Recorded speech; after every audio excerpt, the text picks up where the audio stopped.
Hello and good day to wherever you are listening to us today.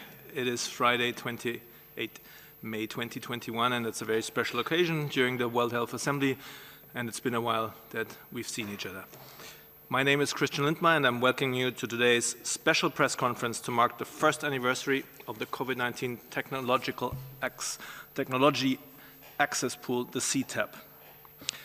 We have a round of very special guests today, and I'll start with His Excellency Carlos Alvarado Quesada, President of Costa Rica, the Honorable Arantxa González Laya, Minister for Foreign Affairs, Spain, Professor Jesus Marco, Vice President of the Spanish National Research Council, CSIC, the Honorable Meriam Kitir, Minister of Development Cooperation of Belgium, the Honorable Budi Gunadi Sadikin, Minister of Health, Indonesia, Abdul Mukhtadir, Chairman and Managing Director of Incepta Pharmaceuticals, Alejandra Sánchez Cabezas, the Director for Observatorio de Salud in Argentina.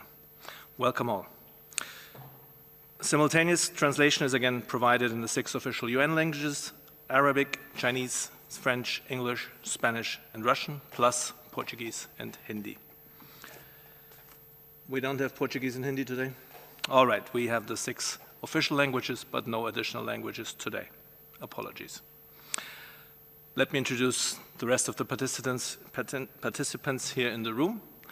That's first and foremost Dr. Tedros Adhanom Ghebreyesus, WHO Director General, Dr. Mike Ryan, Executive Director for WHO's Health Emergencies Program, Dr. Maria van Kerkhove, Technical Lead on COVID-19, Dr. Soumya Swaminathan, Chief Scientist, and Dr. Mariangela Simao, Assistant Director General for Access to Medicines and Health Products.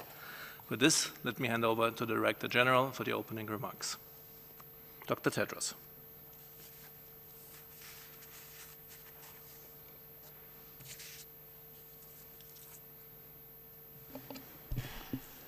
Thank you, Christian. I would like to start by thanking His Excellency President Carlos Alvarado Quesada of Costa Rica for joining us today, and also all other Excellencies Ministers.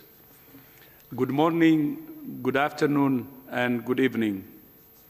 As you know, this week is the World Health Assembly, the annual meeting of nations to discuss common health challenges and agree on a common way forward. The range of issues being discussed is immense, from diabetes to malaria, disabilities, oral health, and much, much more. And of course, COVID-19 has been the focus of a lot of discussion. There has been broad consensus this week that equitable access to vaccines is essential for ending the COVID-19 pandemic. With over 3.5 million recorded deaths from COVID-19, an estimated loss of the global economy of $22 trillion and new variants compounding explosive outbreaks, this pandemic is far from over. At the World Health Assembly this week, there has been broad consensus that ensuring equitable access to vaccines is essential for ending the COVID-19 pandemic. In my opening remarks on Monday, I called on world leaders to support a massive push to vaccinate at least 10% of the population of every country by September and 30% by the end of this year. Our sprint to September goal means we must vaccinate at least 250 million more people in low and middle-income countries, including all health workers and the most at-risk groups at the first priority. If countries immediately share doses with COVAX, and if manufacturers prioritize COVAX, we can reach this target and save a lot of lives. Ultimately, the fastest way to bring this pandemic to an end is to dramatically increase global manufacturing of vaccines, tests, treatments, and other medical supplies, and ensure equitable access. A year ago, the President of Costa Rica, His Excellency Carlos Alvarado Quesada, and more than 40 heads of state joined WHO to form CTAP, the COVID-19 Technology Access Pool. CTAP draws on the experience of the medicines patent pool and provides a single platform where innovators of COVID-19 health products can voluntarily share knowledge and technologies with quality-assured manufacturers. CTAP is based on a proven method.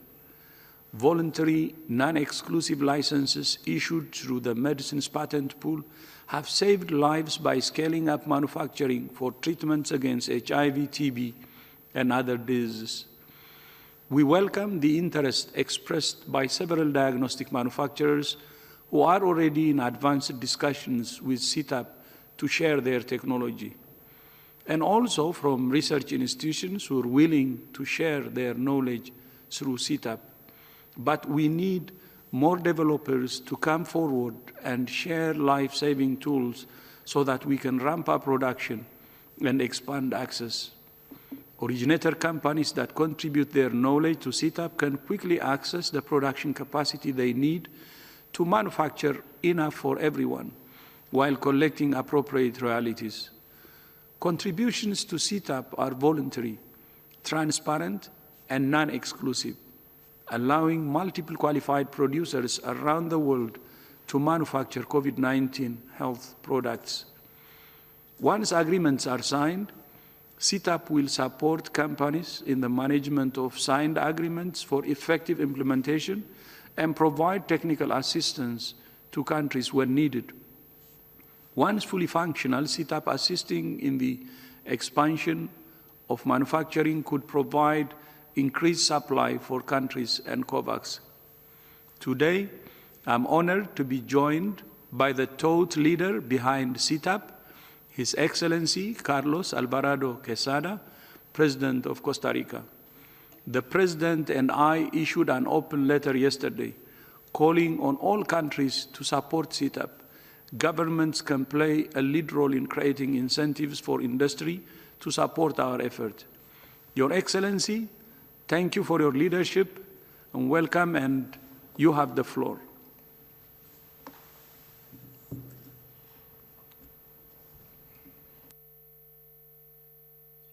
Thank you very much, Dr. Tedros, and thank you for your leadership and also your team's leadership, not only a medical leadership, but a moral leadership that we need at this time against COVID-19. And also, thanks to all the ministers and national authorities that join us today. Costa Rica is proud to celebrate the first anniversary of the Solidarity Call to Action and its platform, the COVID Technology Access Pool, known as CTAP. I want to recognize the engagement and collaboration of 42 states that have jointly supported CTAP, and welcome Spain and the newest co-sponsor. I also want to thank Dr. Tedros again and the WHO team for their continued leadership and partnership. The CTAP was launched with the conviction of its potential to help the world to stop the pandemic, seeking for multilateral solutions to accelerate the development of the therapeutic tools needed to fight COVID-19 and to guarantee global access for diagnosis, therapeutics, and prevention, including vaccines. All of this by promoting innovation, removing barriers and facilitation open exchange of knowledge, intellectual property, and data on voluntary basis. Makes this knowledge available through non-exclusive licenses and in a transparent manner can help release bottlenecks and scale up production, not only for vaccines, but for medicines and treatments, allowing production in different parts of the world. We have always known that only when everyone, everywhere, can have timely access to the health technologies for COVID-19 detection, prevention, treatment, and response, we will be able to fully recover from the pandemic. And CTAP can help us achieve that exactly. The shocking inequalities on the access to vaccines demand a change of practice. It is not acceptable that more than 50% of the globally available vaccines were used in only 5 countries that account for 50% of global GDP. Shamefully, low-income countries have received only 0.3 of the world doses. This week, together with leaders from the Latin American and Caribbean region, we made an urgent call to those countries that have excess doses or that have already vaccinated their population at risk to share those surpluses in an immediately and equitable way. But that is only one piece of the puzzle. We must also overcome the challenges generated by bilateral negotiations and property rights. For this reason, today we will also like to invite all of those who have not yet joined the CTAP to do so. Costa Rica will continue supporting a stronger architecture on pandemic preparedness and response, including a WHO treaty on the topic.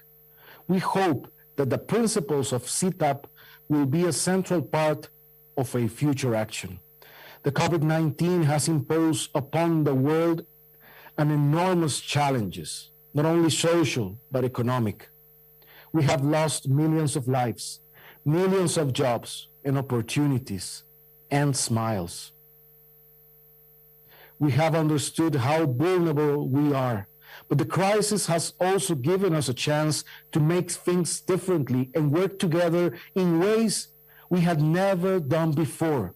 And hopefully, we will be able to overcome it in solidarity, cooperation, and strengthening the international pandemic response framework. Once again, thank you very much. Un saludo, mi amigo y mi hermano. A greeting to my friend and my brother, Dr. Tedros. Thank you so much, Hermano. Thank you, Your Excellency. Thank you so much for your leadership and for those great comments. I couldn't agree more that in this moment of acute need, we must utilize all solutions to boost manufacturing capacity. And the only way is cooperation. The only option is cooperation. And I like the way you said it. We lost millions of lives, millions of jobs, millions of smiles. It has affected the whole world. So thank you so much. Muchas gracias, hermano, for your leadership. Next, it gives me great pleasure to welcome the Honorable Arantxa González Laya, Spain's Minister for Foreign Affairs for the European Union and Cooperation. Arantxa, my sister, you have the floor. Thank you very much, Tedros. It's a pleasure to join you. I'm the President of Costa Rica in this important moment. If we are to defeat COVID, we need to exponentially increase the production of vaccines and ensure much faster distribution to those in need around the world. This is why we launched an initiative called Vaccines for All. We think we need to exploit fully all the flexibilities that exist within the rules of intellectual property worldwide. We think we need to increase exponentially the manufacturing by using unutilized capacity and transferring know-how and technology to produce.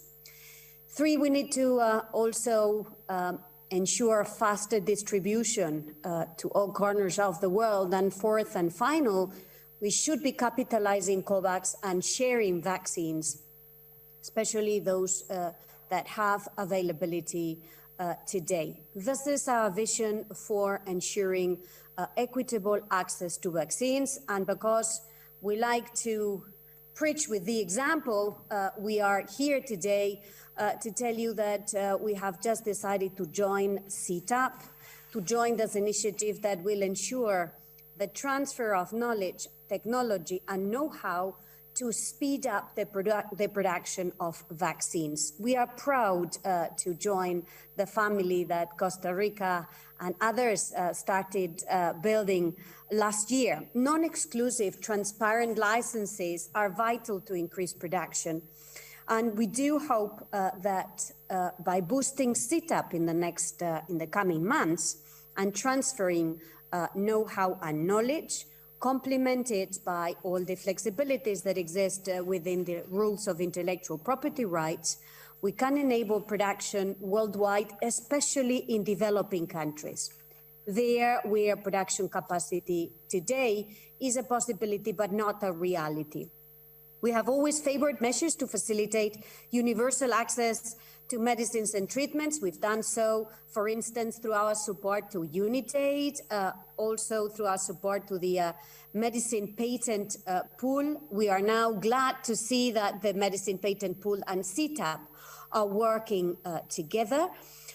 We are contributing substantively to CETAP, and this is where I'm very glad that the Vice President of the Spanish National Research Council, Jesus Marco, will also take part and explain the modalities for our engagement in CETAP.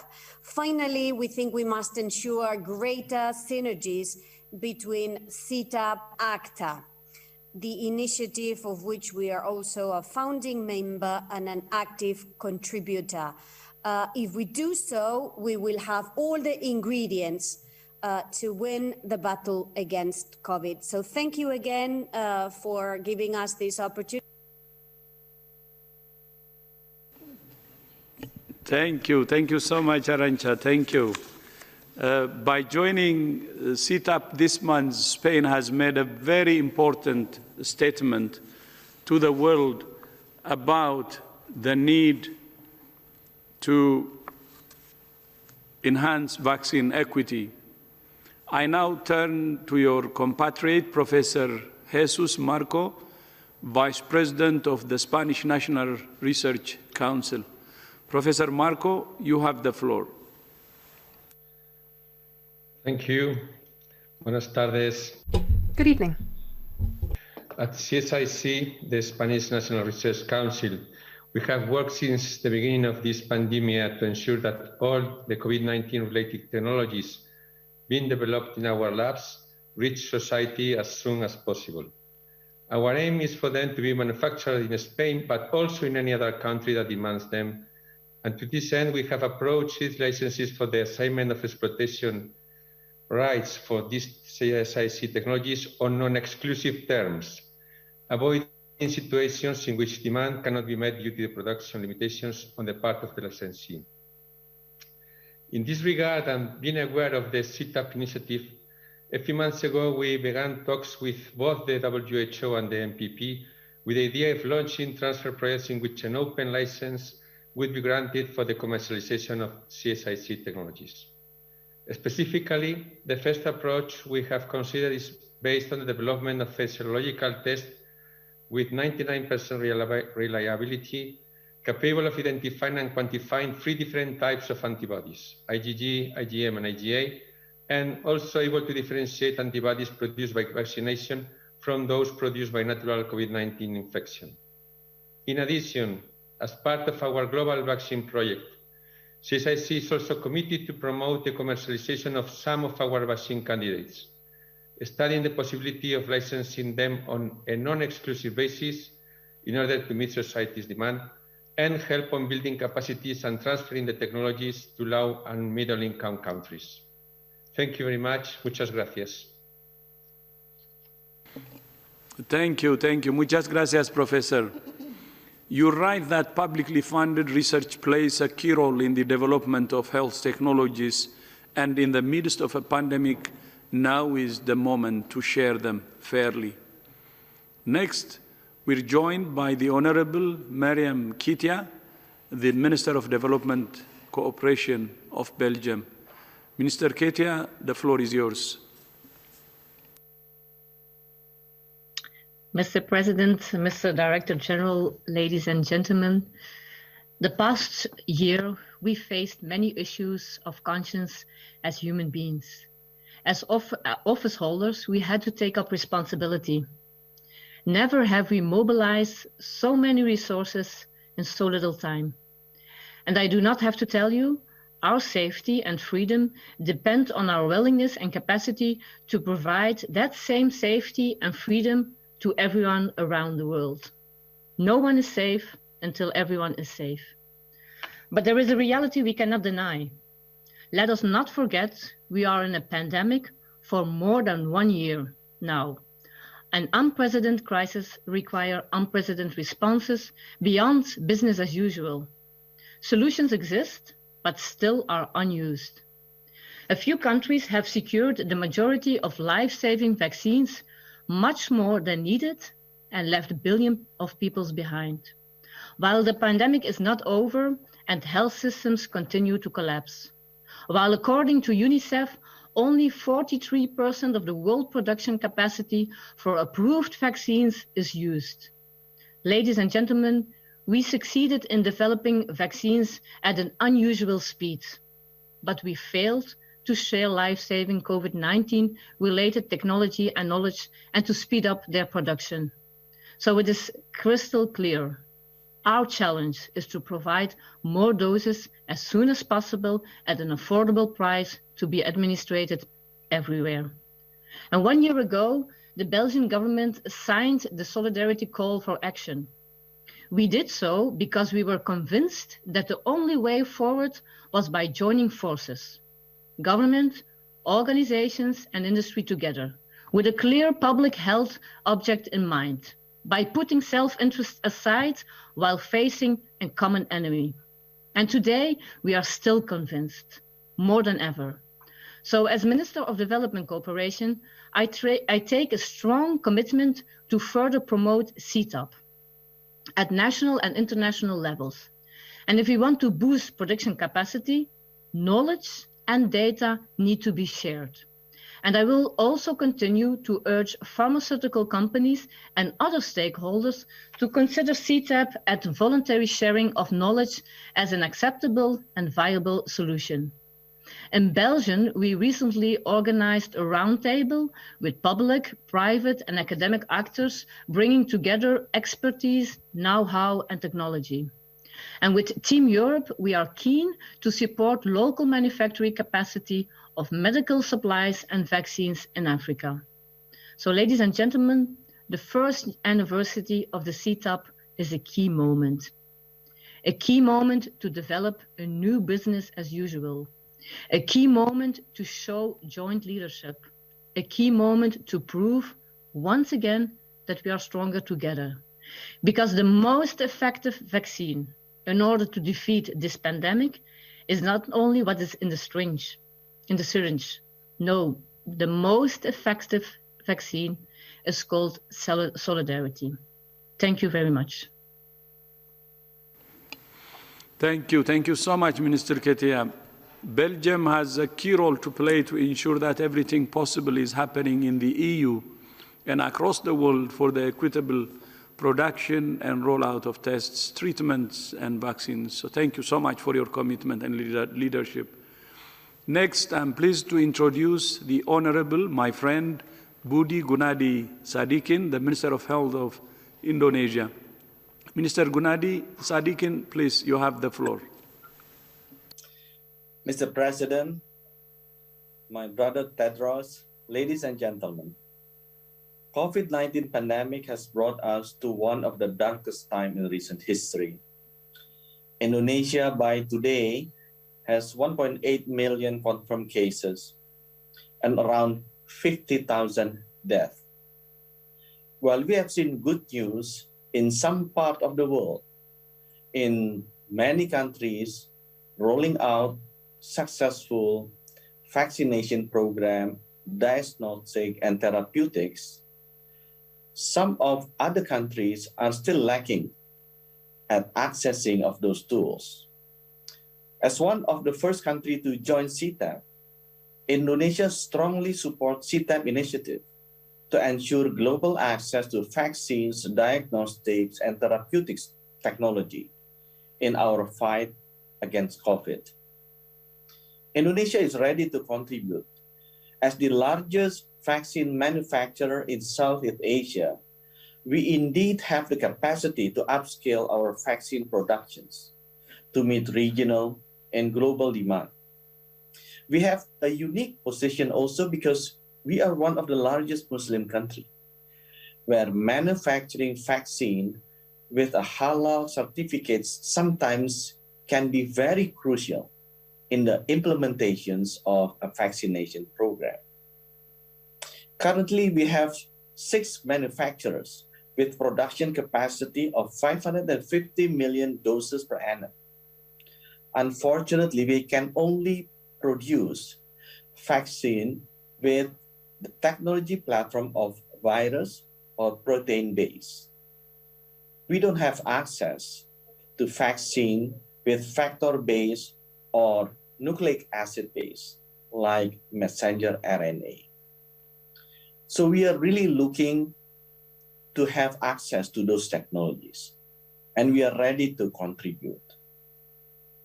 I totally agree with my brother Tedros that always say that no one is safe until everyone is safe. Let me add, if a country want to go fast, they can go alone. But if countries want to go far and long, we have to go together. Thank you. Thank you so much, my brother. By the way, I would like to say this is actually a rare occasion, and it's not often actually we're joined by a nuclear physicist. The first time actually. So thank you so much. I'm just telling the audience your background also. And you're right that in Southeast Asia, some countries are under enormous pressure, and we appreciate your readiness to contribute to scale up production of health products. Our next speaker is Abdul Mukhtadir, the Chairman and Managing Director of Incepta Pharmaceuticals from Bangladesh. Mr. Abdul Mukhtadir, the floor is yours. Thank you, sir, for inviting a company from Bangladesh. CTAP is a wonderful initiative, and we congratulate the President of Costa Rica and Director General of WHO for establishment of this platform. Many people have released very soothing and encouraging statements about CTAP, but unfortunately, some of them are misleading and empty. 1 year has passed, but the initiative is yet to bring any result. We have seen some summary statements like low and middle income countries do not have the ability to acquire the technology and deliver quality products. We wonder who made this critical assessment and how people can make such statements. Contrary to such comments, 80 to 90% of the medicines by volume for the whole world, including the developed countries, are made by such generic companies. If some people are not willing to collaborate, then it is their choice, and the world leaders should try to find out the real reason and mitigate their concern. Only through such initiative, these companies can be brought to CTAP. Let us be all clear in our mind that there are untapped high-quality production capabilities in countries like ours, and these can be utilized to increase the supply of vaccine. In going forward with such initiative, all stakeholders will benefit more than not doing so. We should try to find out ways to make CTAP successful. Let us identify what technology is actually available. Inactivated vaccine appears to be providing good efficacy, and the technology is well known. WHO may take the following steps to make it available. Clearly document the technology and arrange sharing of clinical data from existing manufacturer.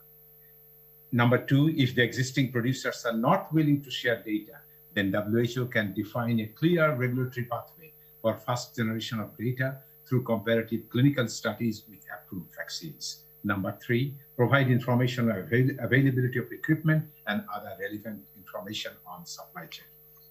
There is another one important thing, that international collaboration is often hindered because of national regulatory authority of some countries with substantial vaccine manufacturing capacities do not have WHO approval to their NRA, that is, do not have functional NRA like ours in Bangladesh.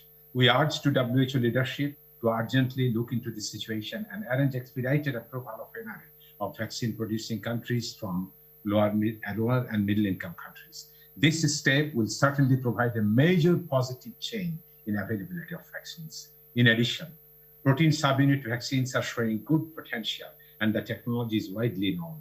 A successful vaccine may be selected by WHO and clear regulatory pathway may be defined. It can be manufactured fast in billions of doses and can be offered at a very, very low cost, and we can do it. No one is safe until everyone is safe, like you say, but we are not doing enough to keep everyone protected, especially in resourceful and unprivileged countries. There is no time to delay. Every single day matters. CTAP is a timely initiative that provides a platform for hope, and let us make it successful. Thank you, sir, for giving us the platform to speak out. Thank you, Mr. Mukhtadir. It's concerning that vaccine manufacturing capacity is not being used in many countries, and as you said, including Bangladesh. This is the moment when all capacity should be fully utilized, and I hope technology and know-how are pooled soon so that Incepta can start making life-saving doses. Now, last but by no means least, I'm pleased to welcome Alejandra Sanchez Cabezas, the Health Observatory of Argentina. Ms. Sanchez, you have the floor.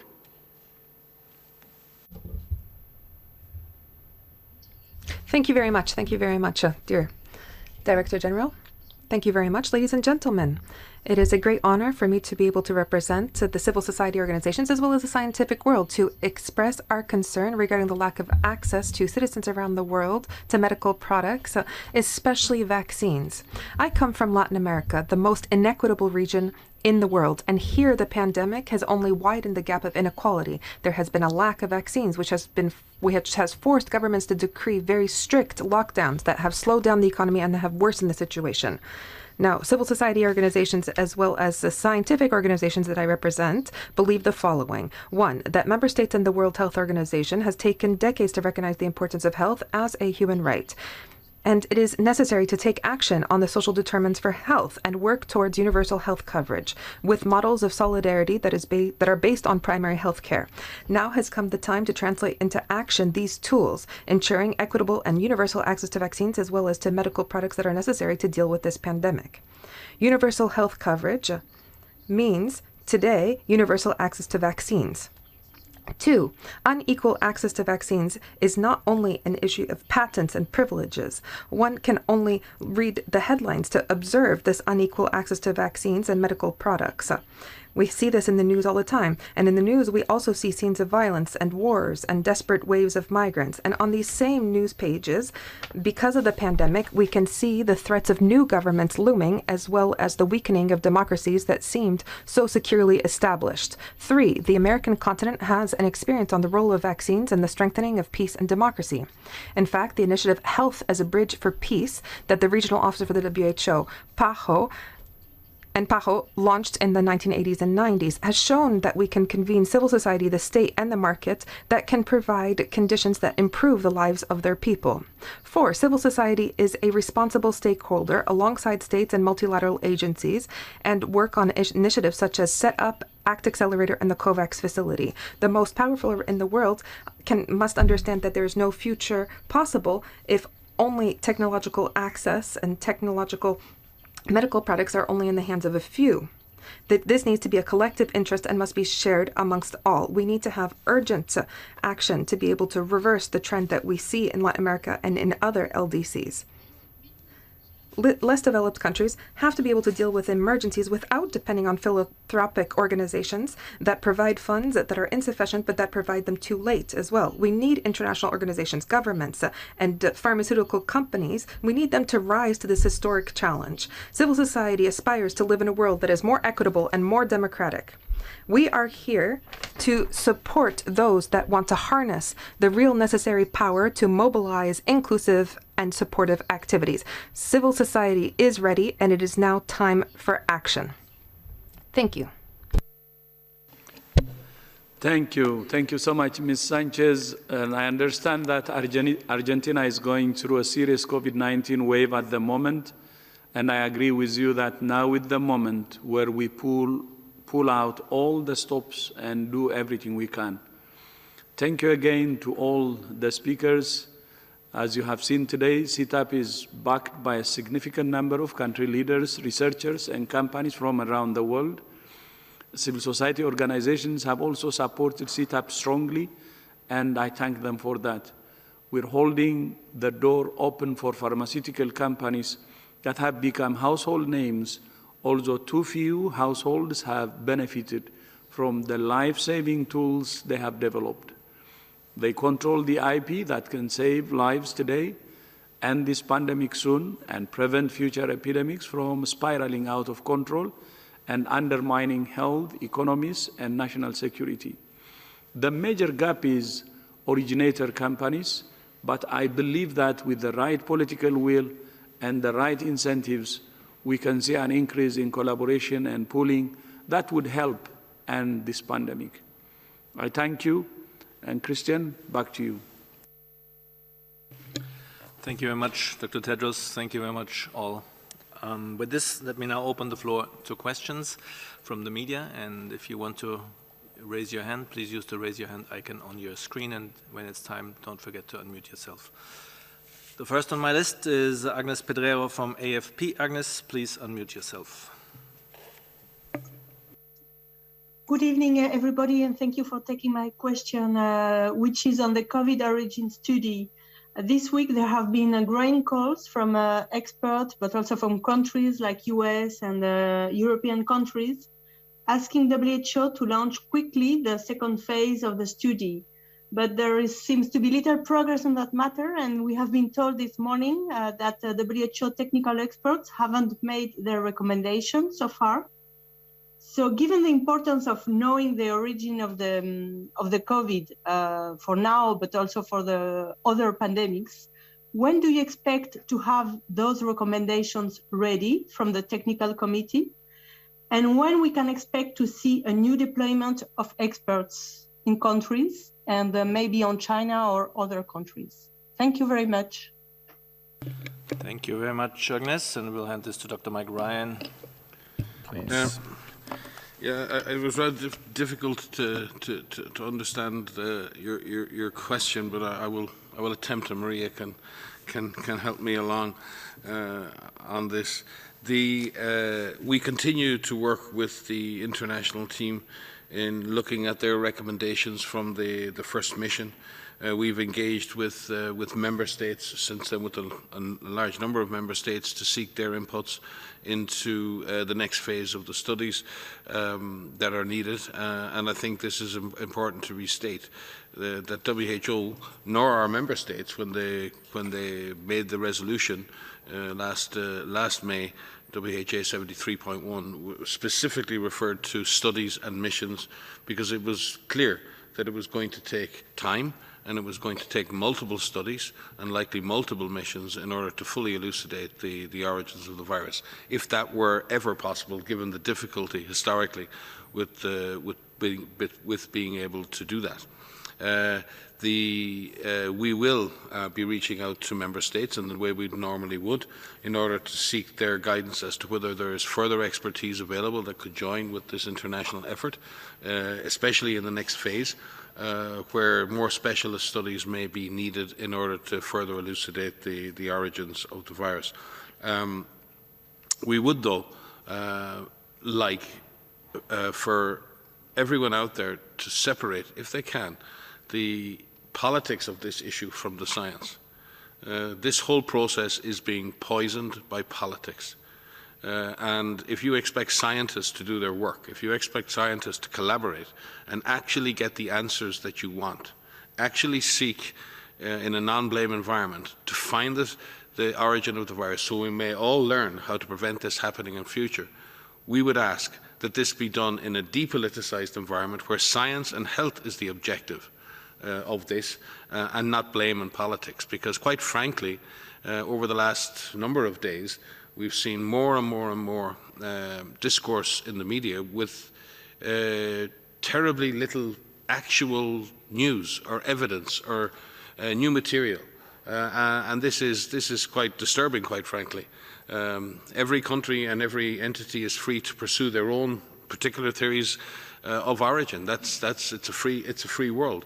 WHO is a member state organization, and we seek to work with all of our member states to seek answers collectively. We do that within the framework of the mandate that we have as an organization. We do that in collaboration by consensus. That is the way our organization works. The Director General has been clear. All hypotheses for the origin of the virus remain on the table. Further studies are going to be needed across the board to further elucidate those origins. And we believe we can make more progress, especially with the support of our member states and the support of scientists working in a positive manner. To do that, we need space. To do that, we need governments to work together and create the space in which this work can be done successfully. Putting WHO in a position like it has been put in is very unfair to the science we're trying to carry out, and it puts us as an organisation, frankly, in an impossible position to deliver the answers that the world wants.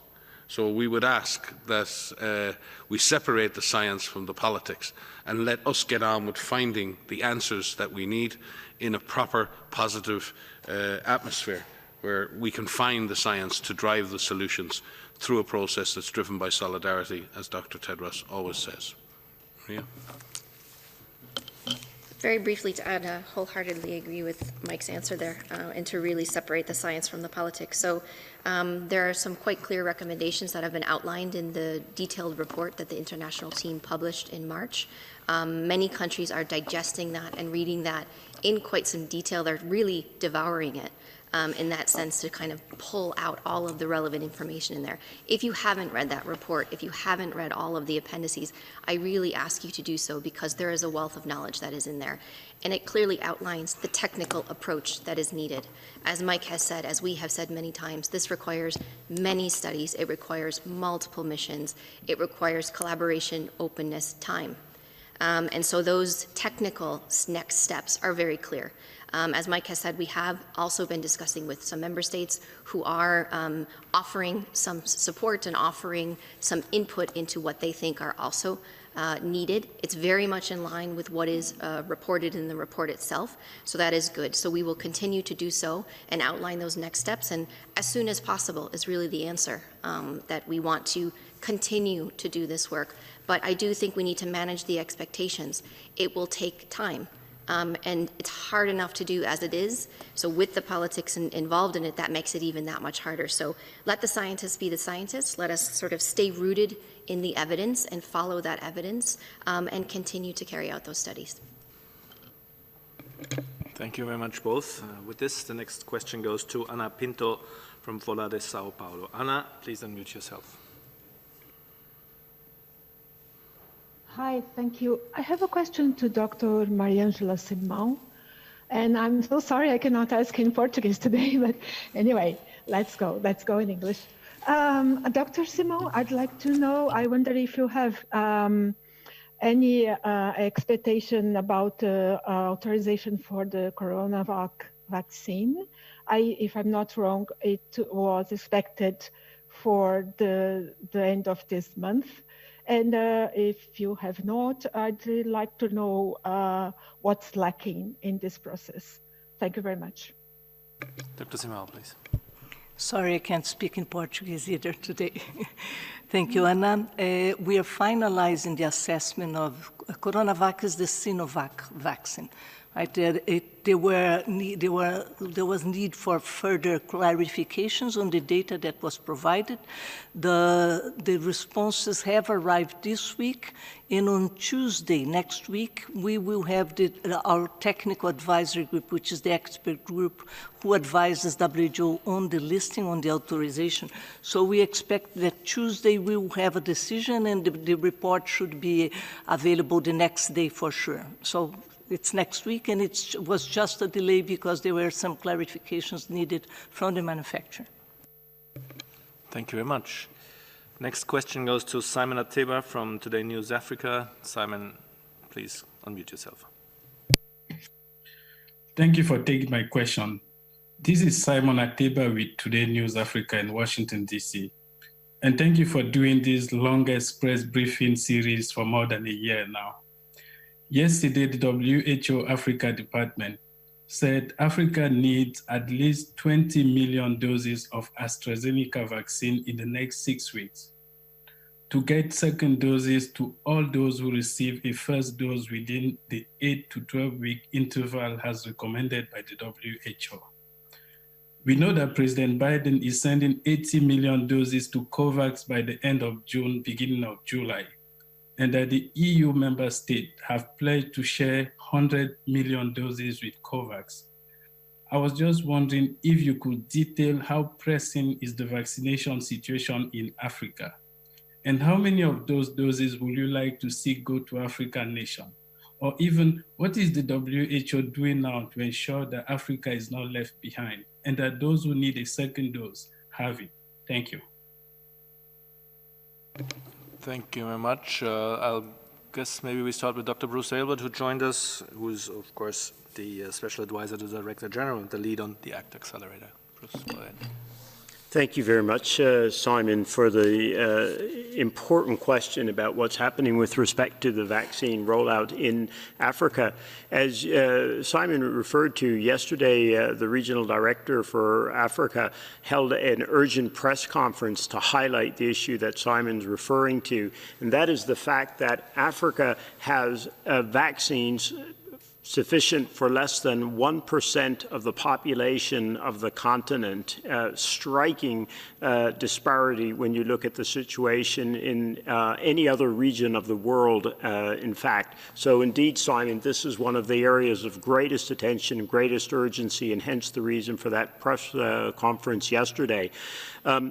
Simon, they did refer to the need for 20 million doses to serve as second doses to the AstraZeneca doses already given, but the regional director went further, and she emphasized that we need 200 million doses, and that is sufficient doses for nearly 100 million people on the continent to stay on track with the goal of getting at least 10% of that population vaccinated on the subcontinent by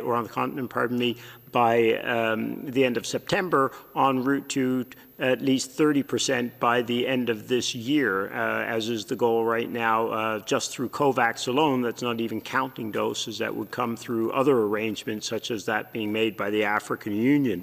So there is indeed a huge amount of work ongoing with countries that have doses. I don't want to say surplus doses, but that do have doses and have already vaccinated their high-risk populations, their healthcare workers, and are in a position, we believe, to begin sharing doses with areas such as Africa in particular, and most urgently. So I can assure you, Simon, that is one of the top priorities, and not the top priority in terms of additional doses. But at the same time, you will have seen the situation in Southeast Asia, where we've had escalating outbreaks in countries surrounding India in particular, with a desperate need for their second doses as well. So the need is indeed on the continent, but also in various parts of other parts of the world as well.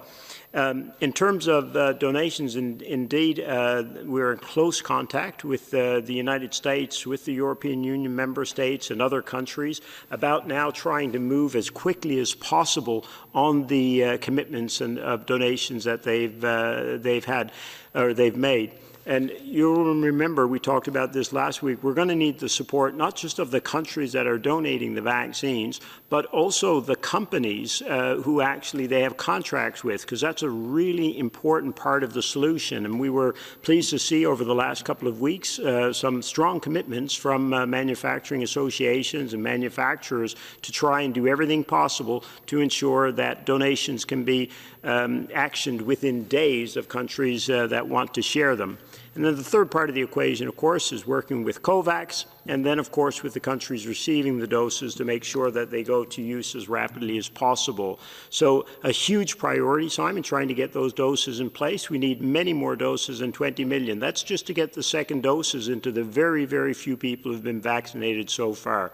We need hundreds of millions of doses to start moving toward vaccine equity and to start getting not just the high-income, well-vaccinated areas Americas out of this pandemic, but the entire world, because as the Director General said so many times, we can't get out of this alone. We need to get out of this together. Thank you so much, Dr. Aylward, and for Dr. Swaminathan, please. Just to add to what Dr. Aylward said, it's true that we are doing everything possible, and we encourage all countries that have excess doses to share with us, to share with COVAX facility as soon as possible so that we can get those out and vaccinate people who need to be protected. It's just to say that we're learning more and more about how these vaccines can be used, the gap between the first and second doses. There are studies going on that are looking at mix and match, and these are encouraging findings. So to reassure people that even if the second dose is a few days or weeks later, it's still going to serve as a booster, and it's still going to boost that immune response and give high levels of protection. So while we should do everything possible to stick to the guidelines, which currently is 8 to 12 weeks gap for the AstraZeneca vaccine, but there is emerging evidence that a second dose will boost, even if the gap is a little bit longer. And in fact, one dose boosts immunity in people who've had a previous COVID infection. So a single dose in people who've been previously infected is as good as getting 2 doses of the vaccine. Thanks. Thank you very much, Dr. Swaminathan. The next question goes to Priti Patnaik from Geneva Health Files. Priti, please unmute yourself. Hi, good evening. Thank you for taking my question. We understand that CEPI has mapped manufacturing capacities in the developing world. Will this information be shared with CTAP? And how many, if any, companies have expressed interest in working with CTAP? Thank you so much. Dr. Swaminathan, please. I can start, and Dr. Simao will definitely follow up.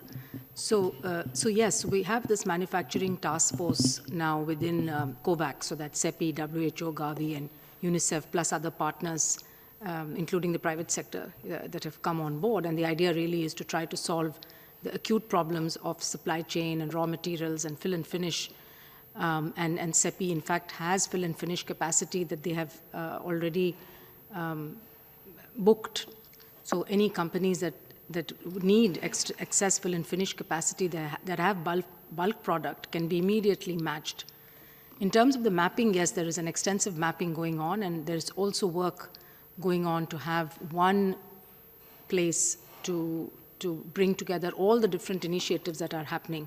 Because as you know, there's a lot of interest in this space, and many different countries and groups are looking at how to expand manufacturing. So it's important to bring all those initiatives and be aware of and collaborate. The manufacturing capacity work should be completed soon, and it should be made available for sure, because the idea really is to encourage developers and those who have the know-how to link up with places where there's capacity. We heard the head of Incepta from Bangladesh making a very impassioned plea for using capacity in companies such as his and many others that exist across the world, including in Indonesia. We had the Minister of Health also speak about this. So there is capacity, there's interest, and there's willingness of both from companies and governments to really invest in this and ramp up production. So there's really a call for those who have the know-how and the capacity to come and collaborate with us, with the manufacturing task force, and through CTAP, we can really enable and assist this to happen in a very well coordinated and equitable manner. Mary Angela. Thank you, Priti, and thank you, Dr. Sumya. We are in discussions and some advanced negotiations with 5 diagnostic manufacturers, and we have in sight 2 vaccine producers that would be willing to share technology, and the discussions are initiating right now through CTAP. And just to remind everyone that when we're talking about CTAP, we're talking about a platform that's an open sharing, including the licensing, but also the open sharing of knowledge that will include technology transfer. And we do have, and we heard that from Incepta as well, we're asking WHO, because there are a lot of manufacturers in the developing world who have quality assured products, true pre-qualified products, WHO pre-qualified products.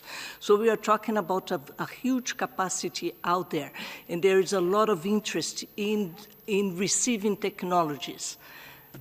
So we do have 5 manufacturers from research institutions that produce diagnostics who are in advanced conversations with CTAP, and we expect that other companies will come as we are. This is not to I think this is the time to understand the urgency of this conversation, right? Because we, more than ever, we are discussing during the World Health Assembly, we are discussing a local production resolution that has received massive support from different countries. More than 100 countries have supported it so far, and it's likely to be approved in the next few days. So there is this mandate from the WHO, the World Health Assembly. There's an interest from countries, and there should be an interest from manufacturers as well, as we are seeing interest from academic institutions, like we heard today from Spain. Thank you. Thank you very much, Shaul, and it's very good that with this last question we came around again to our topic of today, this the COVID-19 Technology Access Pool, CTAP. So thank you all for your participation. I'll look at His Excellency Carlos Alvarado Quesada, President of Costa Rica, in case he's still available for final comments.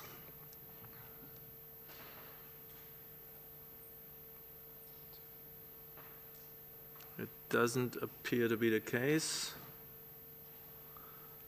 in which case I will start handing back to Dr. Tedros, of course, for the final round. But before that, let me all remind you that we will be sending the sound files and the audio files of this briefing right after the press briefing, and we'll have everything online as of tomorrow morning. For any further questions, please write to mediainquiries@who.int. Dr. Tedros, over to you. Thank you, Christian. And I would like to thank President, His Excellency Carlos Alvarado Quesada for joining us today and for his leadership, and also to all ministers who have joined today and other colleagues representing different institutions, various institutions. And I would also like to use this opportunity to thank the media for joining us today, and bon weekend, and see you in our upcoming presser next week. Bon weekend.